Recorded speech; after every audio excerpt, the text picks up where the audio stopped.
ఛానల్‌ని సబ్స్క్రైబ్ చేసుకోండి. సబ్స్క్రైబ్ చేయండి, లైక్ చేయండి, షేర్ చేయండి, ఫాలో చేయండి, కామెంట్ చేయండి. ఇక కథలోకెళ్దాం. అయితే భార్యాభర్తలు ఇద్దరు స్వామివారి పాదాలపై పడి మొక్కినారట.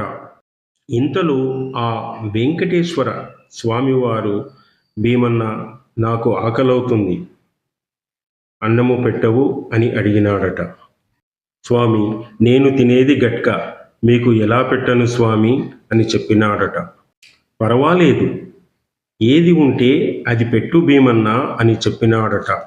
అప్పుడు ఒక మట్టి పాత్రలో ఆ యొక్క పదార్థాన్ని పెట్టి స్వామివారి దగ్గర పెట్టినాడట. స్వామివారు భోజనం చేసి ఆ కుమ్మరి దంపతులను పార్ట్ 10 త్వరలో